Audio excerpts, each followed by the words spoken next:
May kasabihan tayong health is wealth. Kaya nga ang isang bansang may malusog na mamamayan ay may tuturing na rin na isang bayang maunlad.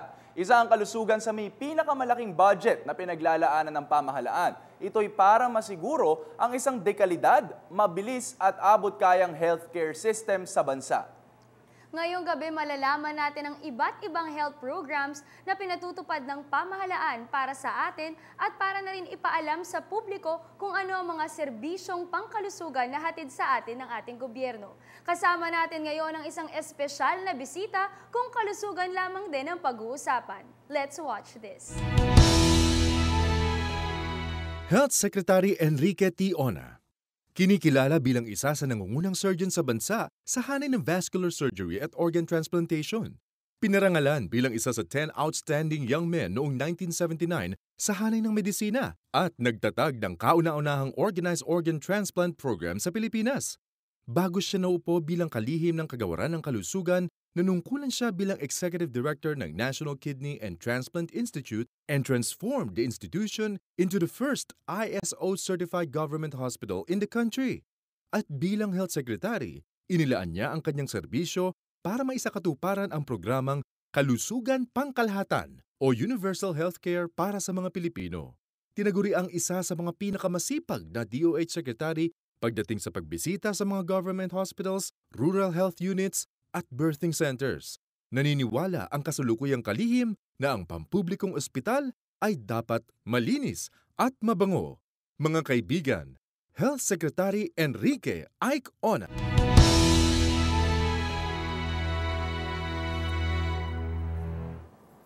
Sabay-sabay nating i-welcome ang ating guest secretary for tonight, Health Secretary Enrique Ona. Good evening, sir.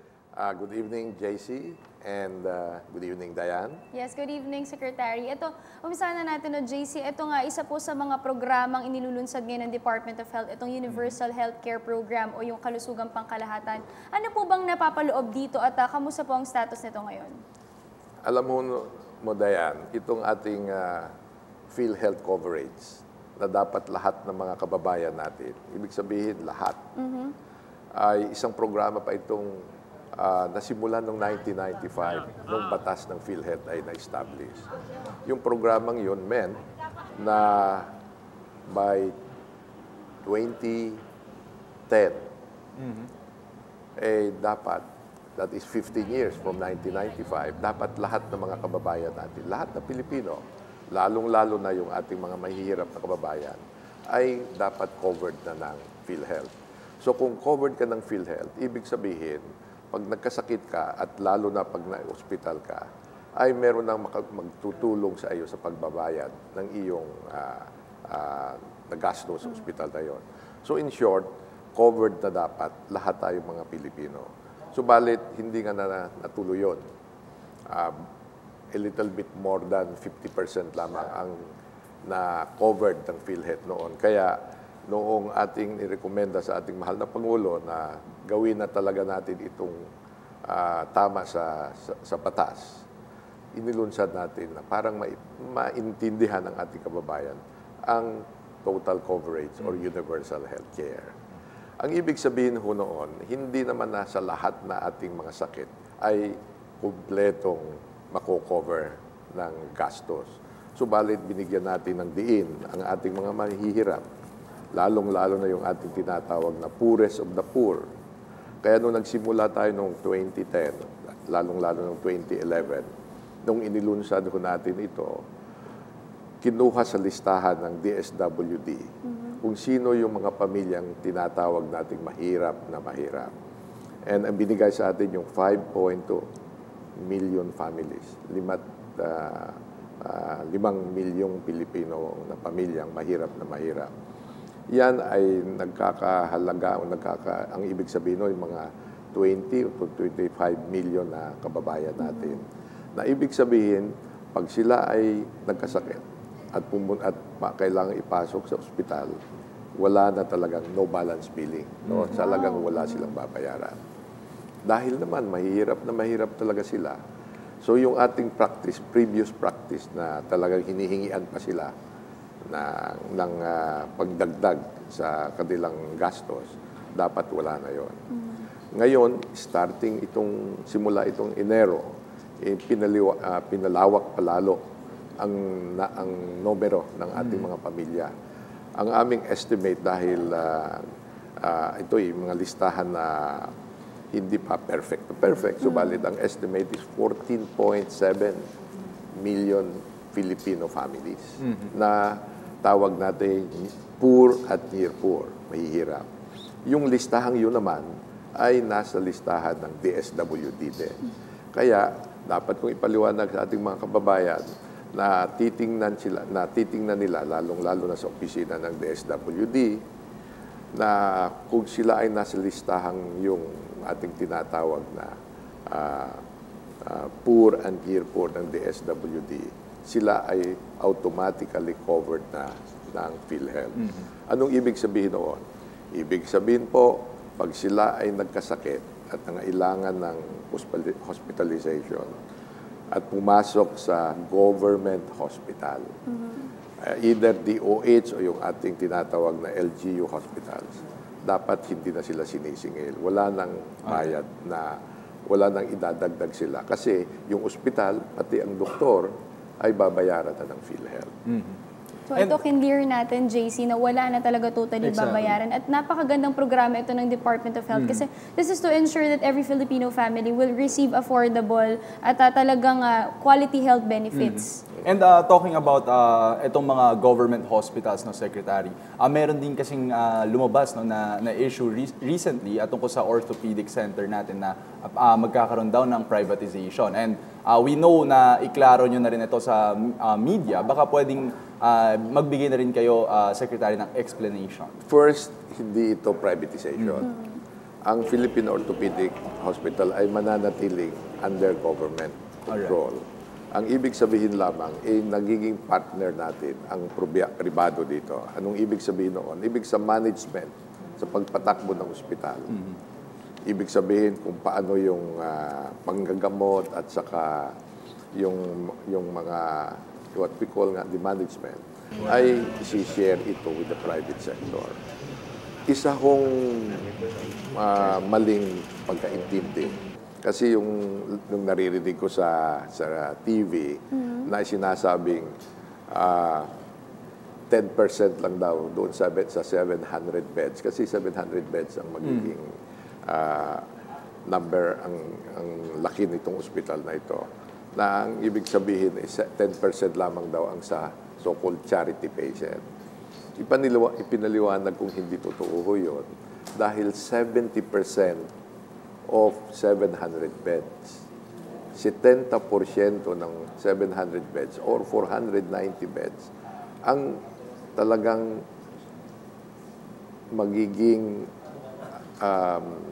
number of beds na para lamang sa ating sponsored program, itong mahihirap. Alright. So 490 beds ang nakalaan sa ating mga kababayan na talagang mahirap na mahirap.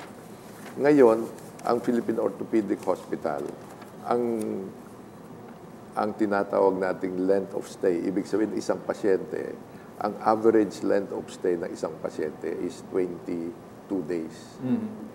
Samantalang pag namoderno ho natin at napaayos ho ito, dahil sa efficiency na mangyayari, lalong-lalo na sa walang kakulangan na ng mga instrument at saka supplies, ang average hospital stay ay magiging siguro 4 o 5 araw lamang. So anong ibig sabihin ho?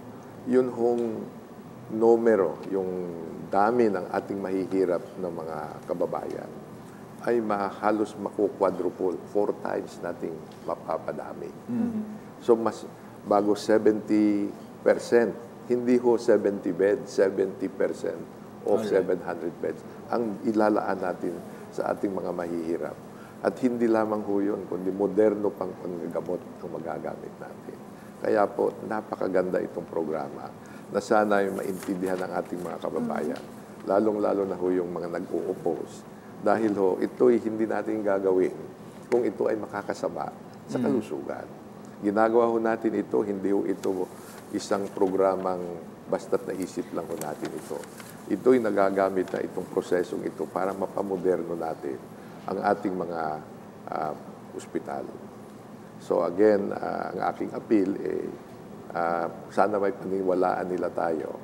Ito naiintindihan ko kasi ito ho ang ating first na malaking proseso na PPP sa ating bansa. Subalit marami na ho tayong ginagamit na public-private partnership sa ating mga ospital. Hindi lamang ito lamang ay sa isang buong ospital.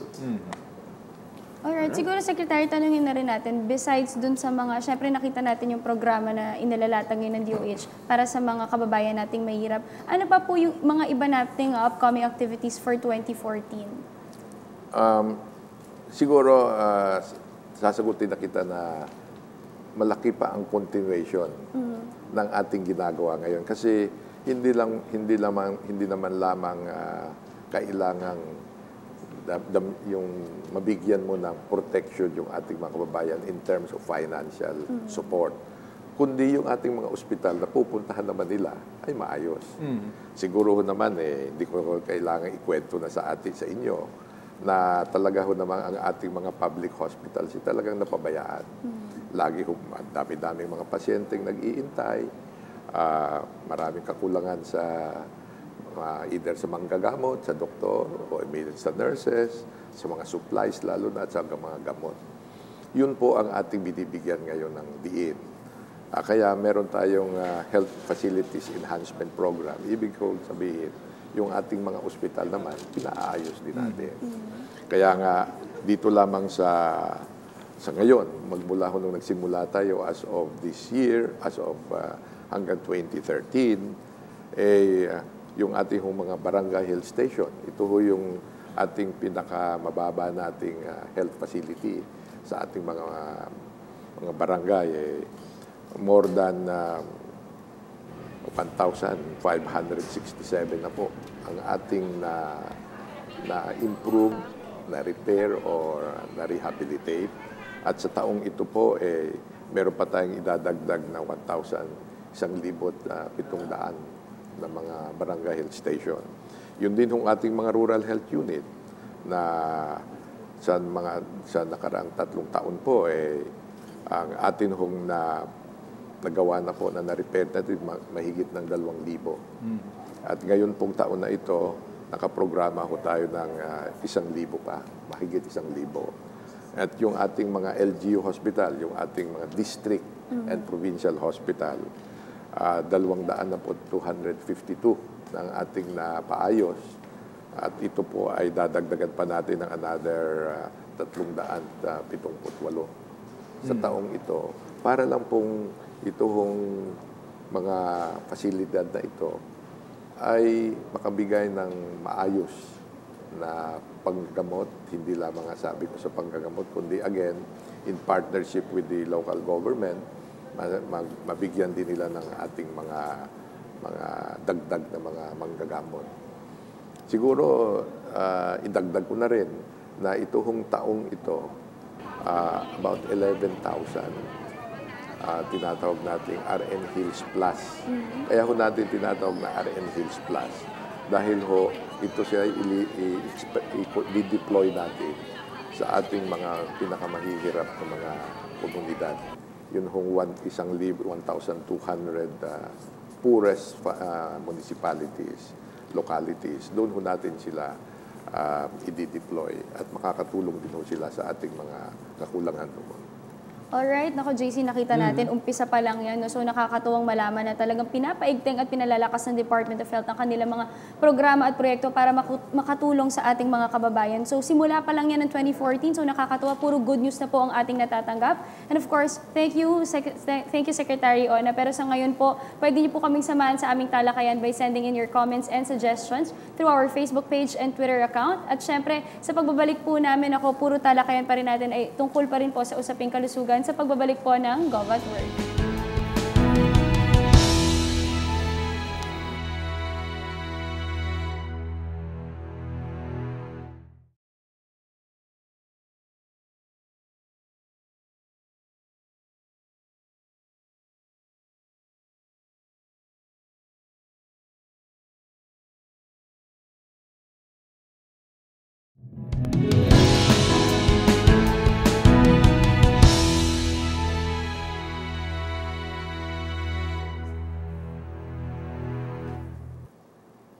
Nagbabalik ang Gov at Work. Kasama pa rin, syempre, ang ating guest secretary, si Secretary Enrique Ona mula sa DOH.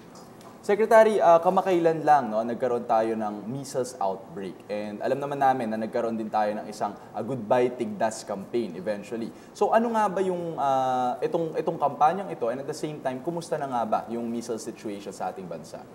Ito kasing Tigdas, JC, ay isang sakit na hindi pa natin eliminate. And it's very difficult to totally eliminate it. Maski sa ibang bansa, hirap na hirap din sila. Noong 2011, nagkaroon tayo ng national vaccination campaign. At ang ating mga kabataan na nabigyan ng vaccine nun was 85 to 90%. Now, so ibig sabihin, meron pa rin hindi natin naaabot. At ang dahilan diyan ay talagang may mga nanay na maski anong sabihin mo, hindi nila dinadala kanilang anak o hindi na nagpapabakuna. At meron din silang minsang mga paniwala na okay lang unfortunate. Na dapat daw magkaroon ka ng Tigdas para hindi ka na maulit. Okay. Yung mga ganong bagay. In a sense, siguro nung araw, may meaning yon. Ngayon, hindi na ho dapat yon. So in short, despite yung national program natin yon, meron tayong mga 5 o 10% na hindi nabakunahan. At every year actually, dito sa ating buong bansa, meron tayong programa sa ating Department of Health as well as in the local government na isang araw sa isang linggo, dapat dinadala ang mga bata doon para mabakunahan. Subalit nga, ating mga kababayan, hindi nila sinusunod na gusto ito. So, taon-taon yan, dumadami yung mga bata na hindi nababakunahan. So, ang numero ng mga bata ay nag-expand. Subalit, meron naman tayong programa din na actually, every 3 years, dapat meron tayong national program. Kaya magkakaroon tayo ng national program ngayong starting ng July, August, September, na yung universal national vaccination program for measles. Ang nangyari lang ho, dahil siguro, ang tingin ko dahil din sa itong sunod-sunod nating disasters, maraming mga siguro kabataan doon lalo sa region, madami yun, ang hindi nabakunahan. Second is whether it probably is also part of our climate change.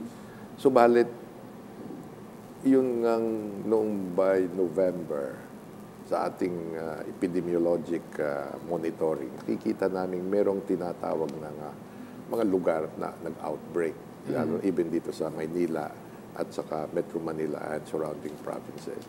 Kaya ho yun, pinaalam kaagad natin sa publiko na magkaroon tayo ng catch-up program. Yun ang tinatawag natin catch-up program.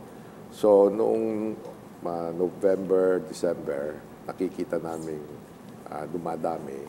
Kaya pinalabas natin kaagad yung programa. So, nagkaroon kaagad tayo. I met ating mga lahat ng Metro Manila health officers. Made sure we talked to some of the mayors and nag-set up tayo ng limited program dito. And at the same time, sinabihan ho natin lahat ng mga regional directors natin na to make sure na bigyan ng diin yung ating weekly immunization. Kaya tapos na yung ating catch-up program. I think we finished it 4 or 5 days ago. And ang aming report naman hindi na nag-i-spread. Control na. At I'm sure makikita natin talagang bababa ng gusto yan. Siguro by the next month or 2. Alright, from sa measles, meron tayo dong programang Goodbye Tigdas. Kayo naman, Secretary, isa rin sa plano ng Department of Health itong rabies-free. Gagawin po natin rabies-free ang ating bansa sa loob ng 2 taon. Siguro, bigyan niyo po kami ng patungkol po dyan. Ambitious yun, very ambitious. Yun ho ay binibigyan ho namin ang aming sarili ng so-called may kahirapang target. But yun mabuti na ho yun. In 2 years, yes. No? And the reason is ganito ho yun. Noong ilang hearing na kami sa Senado at sa Kongreso, pag nakikita nila yung mga sakit na binibigyan natin ng tulong, like malaria, TB, yun nga, of course, meron din tayong dengue, and then of course, yung ating rabies. Lagi yung tinatanong, kailan ba natin makukontrol ito? Kaya tiningnan ko kung bakit nga hindi ho natin naaayos ng gusto o hindi natin na i-eliminate as a public health threat, lalong-lalo na itong rabies. Yes. Dahil ho, I think we have already 27 so-called areas na rabies-free na. So ang tanong ko, kung kaya naman pala nating maging rabies-free, bakit hindi ang buong bansa? At ang lumabas, ang ating strategy, lagi lamang gamutin at bigyan ng vaccine. Right. Yung mga kinagat. At yung ating programang i-vaccinate ang ating mga aso, nasa kwan ho yun Department of Agriculture. Mukhang may kakulangan ang diin doon to vaccinate lahat ng mga aso. Kasi pag na-vaccinate mo lahat ng mga aso, Safe na lahat. pag nakagat ka, hindi ka na masyadong matatakot. Okay. So in short, napag-usapan, inupuan namin ito with the Department of Agriculture.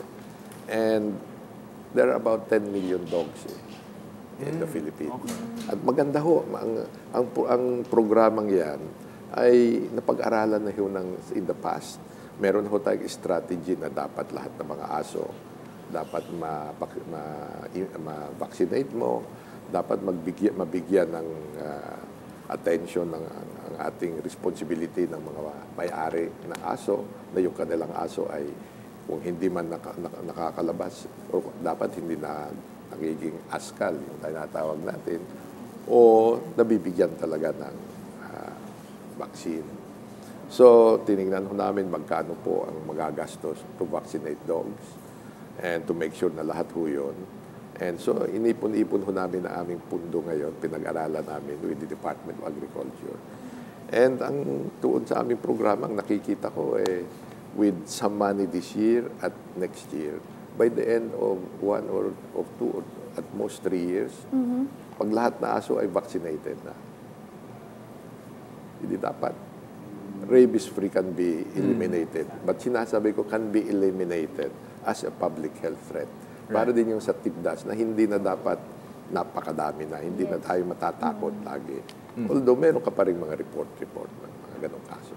Okay, Secretary, sa puntong ito, magpapakita kami sa inyo ng mga pictures and hihingin namin sa inyo yung inyong opinion in 2 to 3 sentences siguro, no, kung ito ba ay nakasasama o okay lang bang gamitin ito ng mga Pilipino. So ito, Secretary, yung ating unang picture.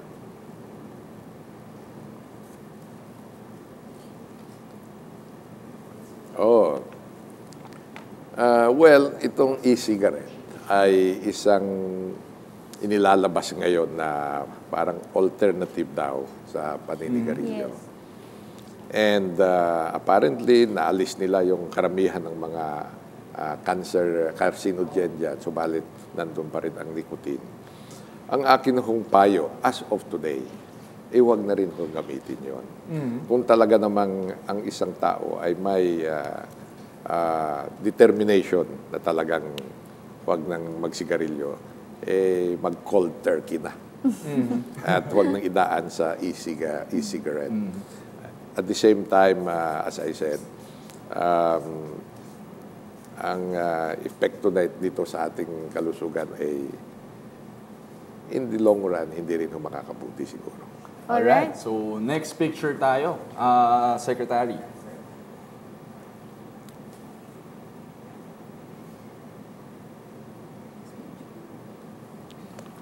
Stem cell therapy. Stem cell. Alam ho ninyo, ito ho'y isang bagay na very close to my heart. And the reason for that ho ay, alam naman niyo siguro, I've been involved in transplantation for all these years. At ito hong stem cell is really part, ang technology ho nito is in essence part of transplantation. At ito ho'y napakalaking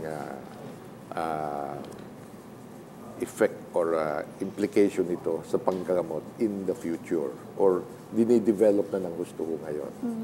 Kaya ho ito ay isang very important advance ng medicine.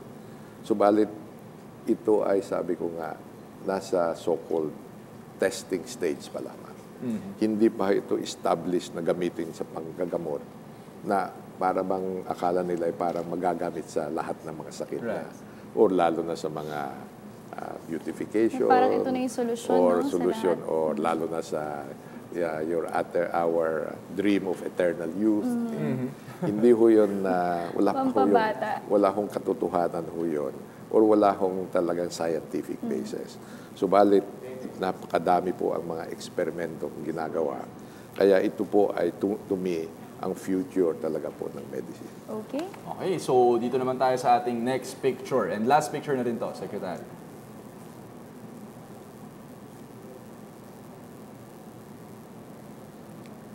Oo. Ang non-traditional medicine, ang ibig kong sabihin yan, yun ho ito katulad ng mga herbal medicines. As a matter of fact, ang ating Department of Health ay meron po tayong division na or section ng traditional and alternative medicine. Kaya tayo ho'y naniniwala dito. Subalit, again, dapat ito ay tingnan in the context na katulong ng scientific medicine at dapat hindi gamitin ito talagang munang instead of. Alright. Alright, at syempre, JC, ang dami nating natutunan from Secretary, no? But we still have more questions for Secretary Ona sa pagbabalik lang ng Gov at Work.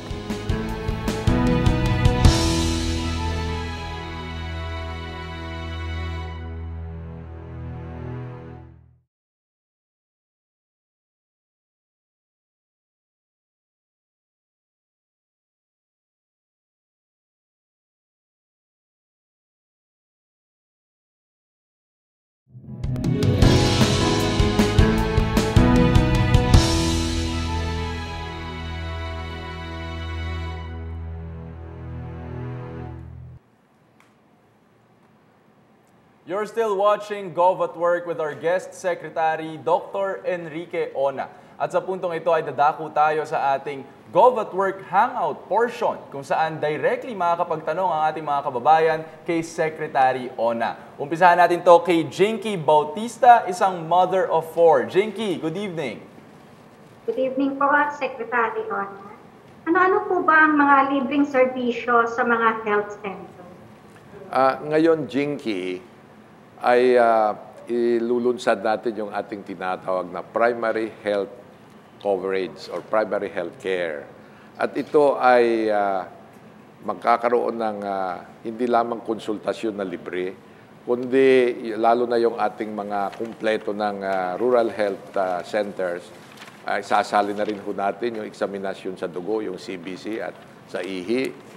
At saka ho, magbibigay na rin ho tayo ng mga gamot, lalong-lalo na sa ating mga kababayan na merong diabetes, hypertension, at saka po yung may mga sakit sa puso. Kaya po, ito ay isang may kalawakang assistance na ibibigay ho natin sa ating mga mahihirap na kababayan. So napakahalaga ho na kayo ay nakalista. Kasi gusto ho namin ngayon na pag kayo ay ngayon ay so-called lista na kayo sa iyong health center kung saan mang lugar kayo nakatira. Thank you so much, Jinky. Ang susunod po nating magtatanong ay si Ms. Ruth Teranya, isa pong government employee. Ms. Ruth? Magandang gabi po, Secretary Ona. Ang tanong ko po ay kung meron po bang bagong programa ang DOH para sa malalayong health center sa probinsya? At kung meron po bang sapat na mga health workers na naka-assign doon? Akala mo, Ruth, simula nitong Enero ay 11,000 nurses ang ating dinideploy. At ito ay pinili nating ma-deploy sa ating rural health units na binibigyan ng priority yung 1,200 plus nating mga pinakamahihirap na mga localities o communities. Kaya ito lamang ay isa lamang sa ating mga paraan kung paano makakarating ang maayos na kalusugang sa ating mga kababayan diyan sa lugar na yan. Okay, maraming salamat sa iyo, Ruth. Ngayon naman ay tanungin din natin or magtatanong din pala si Divine Liano, isang web content writer. Magandang gabi sa iyo, Divine, and welcome to Gov at Work. Good evening po, Secretary. May mga generic meds naman po na sadyang mura, ngunit may mga gamot din po na talagang napakamahal. Ano po ba ang maaaring gawin ng DOH tungkol dito? Alam mo, Divine, meron tayong programa ngayon na tinitingnan ho natin kung ano pa yung ating mga gamot na talagang napakamahal. At ang karamihan dito ay yung tinatawag nating either some newer vaccines at saka yung mga chemotherapeutic drugs, yung mga gamot sa cancer or even yung nga sa transplant. Kaya ito ay tinitingnan natin kung paano natin ma-outsource o masosource lalong-lalo sa ibang bansa. Kasi nga, lalong-lalo yung may gamot sa India na sila pa ay merong teknolohiyang gumagawa na nitong mga generic medicines of very selected, expensive drugs pa rin ngayon. Alright, thank you so much, Divine Liano. Ito, JC, alam mo naman sikat na sikat yung mga dance moves ni Assistant Secretary Tayag, no? Kapag naglo-launch sila ng mga programa or may campaign ng DOH, pati yung anti-firecracker. So, ngayon, Secretary, ano-ano ba yung mga gimmick ngayon ng DOH for 2014? Well, hindi siguro hindi kabaguhan ho ito. Subalit, yung ating ngang belly good, ibig sabihin. Dahil nga, gusto kong ipaliwanag ngayon na ang binibigyan natin ng diin, hindi lamang yung mga sakit na tinatawag nating infectious diseases, kundi rin yung tinatawag natin yung NCDs or non-communicable diseases. Ibig sabihin, itong mga sakit na ito hindi nakakahawa. Subalit, nagkakasakit ka dito dahil sa quality or sa gamit mo or sa ginagawa mo sa katawan mo. Kaya ito ay yung mga sakit na hypertension, yung alta presyon, yung diabetes, yung mga katabaan, obesity, at saka yung ating lack of exercise. Kaya yun ho ang isang programa natin. Dahil nga ang number 1, number 2, number 3 na sakit ngayon ay dahil ho sa ating sariling so-called quality or habit or style of yung lifestyle. Kaya ho, meron tayong programa ngayon na inilunsad nung actually 2 years ago pa. Subalit gusto nating palawakin ito dahil ho napakadami na rin ang ating mga kababayan na nadidisgrasya, namamatay o nagkakasakit dahil sa lifestyle diseases. At ito po ay, ang isa hong napakasimpleng measurement ito ay yung waistline. Kaya meron tayong tinawag na belly good. Belly yun, yung ating belly. At i-measure lang ho natin yon. Parang malalaman ho natin. Meron ho tayong so-called guide yan kung paano mo malalaman na ang relationship mo ng iyong belly to your height and to your weight. May sayaw din ba to, May Secretary? sayo. Dapat healthy living na talaga, JC. Dapat mag-exercise ka na rin. Gagawan din natin yun. Gagawan din. Okay, maraming salamat, Secretary. Magbabalik pa po ang Gov at Work.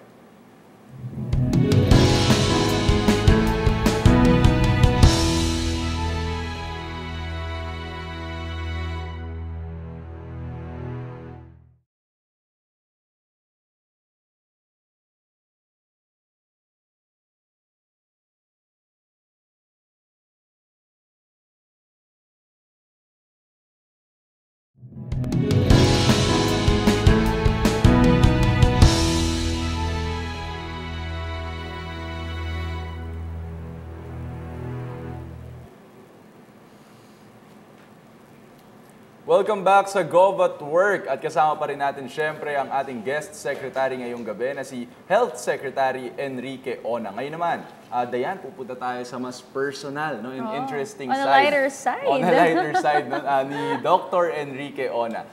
Secretary, ngayon ho ay surgeon kayo by profession, no? And talaga namang puro health, no, yung inyong concerns ngayon. Pero kung hindi ho kayo naging doktor kaya or surgeon siguro, no, ano kaya yung alternative na career ninyo?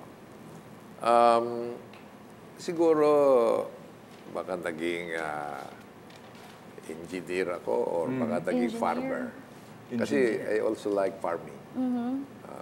Secretary, siguro bahaginan nyo rin para sa mga viewers natin. Ano po bang personal health regimen nyo? I try my best to really have a morning exercise of at least 30 minutes. Yun lamang ho, nung naging Secretary of Health ako, talaga ho. Naging busy. Talaga hirap na hirap ko nang magawa yon. And pagdating ko naman sa gabi, gabing-gabi na ako nakakarating, kaya talagang kakulangan ako. Subalit, I still try my best na in between. At least I do some stretching. Some stretching. Very important ho ang exercise. Lalo na yung tinatawag na so-called cardiovascular exercise. And ang aking ngang payo is, kung saan naman lang yung ating mga government employees, tayo. At ibig sabihin, lahat ng mga empleyado, huwag nang gumamit ng elevator pag mga 2 or 3 floors. Maghagdan na lang na para maka-exercise din. Tsaka kung 2 or 3 floors, akyatin na. Nako. And, pampahingal yan, Secretary. Tsaka walking din, no? Pag may time. kaya nga, kasi akala mo, 15 minutes of a so-called physical activity na may kaunting hingal. Hihingal ka na konti. Talagang nakakatulong yon. Meron na ho tayong talagang mga proof dyan. Hindi na ho yun ba theory lamang. Kundi na measure na ho yung incidence ng sakit, lalo na hypertension, diabetes, cardiovascular diseases. Comparing yung mga taong sedentary at yung talagang merong regular exercise. Secretary, kung papipiliin naman kayo, no? Scuba diving with sharks or skydiving? Pareho kong hindi ko a-advise. Medyo parehong nakakatakot yung JC. Health risk yung tinatanong Lahat natin. ho yun health risk. Health risk na delikado talaga. And mag-isip na lang ng napakadali. Na, sabi ko nga, Jogging na lang. Jogging. Napakagandang mga exercise ho yung even brisk walking, swimming, and of course yung ating mga laro like volleyball. Maganda ho yun. Swimming, to me, I really recommend that. Swimming or dancing, no? With sharks. Dancing. Makisayaw tayo kay Secretary Ona at Asek Tayag. For the middle age and even older, dancing is a Dancing very po good talaga. exercise. Ngayon naman, Secretary, ano po yung top 3 favorite movies of all time niyo naman po? Nako, all time. Siguro hindi ko na masasagot yun as my all-time favorite, but thinking about it, kung all-time, yung Gone with the Wind. That's a very nice movie. Yung Forrest Gump. Napaka... Uy, gusto ko yun, Forrest Gump. Forrest Gump. And the more recent movies like siguro yung mga movies na nagsimula as plays, you know, like yung more recent, Mamma Mia, hindi ba? Mamma Mia. Okay. Or of course, Phantom of the Opera. Those are nice movies. So, mahilig pala si Secretary sa mga theater, Oo, theatrical. Secretary, also, tanongin na rin namin, love life nyo na rin. No? Where do you take your wife on a romantic date, Secretary? Well, as usual, we go out and we eat together. Katulad ng the next few days, pipiliin ko lang kung anong araw kami lalabas. Not necessarily tomorrow. Hindi ba tomorrow ng ating... Oo nga. Love month kasi ang February. Love month. But in general, we just go out and have a nice dinner. And of course, alam mo naman, wala tayo ngayon. May apo na. So, I bring actually them, you know, as a family dinner together with my apo. Alright, thank you so much for joining us, Secretary Ona. Alam mo, JC, nakakatuwa. Ang dami nating natutunan. Nakilala natin ng mas mabuti si Secretary Ona. Nalaman din natin yung mga impormasyon patungkol sa usapin ng kalusugan. And of course, pati na rin po yung mga benepisyong binuksan ng ating pamahalaan para sa ating lahat. At talaga naman, Secretary, aabangan namin ang inyo pa mga fun and healthy activities sa Department of Health. So good luck, Secretary, sa inyong natitira pang years, no, as a Secretary, and talaga namang pagpupugay din for a job well done. Yes. Well, thank you, JC, and thank you, Diane. Siguro, Secretary, isang mensahe nga, no, para sa ating mga tagapanood. Siguro, masasabi ko lang ho, nasa period ho tayo ng napakalaking reforma na ginagawa ho sa ating kalusugan. At isa sigurong pakiusap ko, lalong-lalo na po, sa ating mga kababayan na nahihirapang at natatakot sigurong pumunta o magpagamot. Sila po ngayon ay most likely totally covered na ng PhilHealth, ng ating health insurance. At siguro po gusto ko rin malaman na ang kanilang mga experience habang sila ay nagpapagamuto dahil dapat po napaayos na natin. Siguro hindi pa talaga kumpleto. Subalit dapat malaki na po ang kaibahan ng atin mga pasilidad para mabigyan sila ng tunay at maayos at modernong panggagamot sa kanilang mga hinanaing. Salamat po. Alright. And syempre, gusto rin natin magpasalamat, no, Dayan, sa ating mga naging participants, no, dito sa Gov at Work Hangout. No? So yan sina Divine, Ruth, tsaka si Jinky, no, na talaga namang nagbigay ng mga interesting na questions for us. Thank you so much, Secretary Enrique Ona. Thank you, Diane. Thank you, Salamat, JC. Secretary. It was a pleasure to be a guest in your very nice program.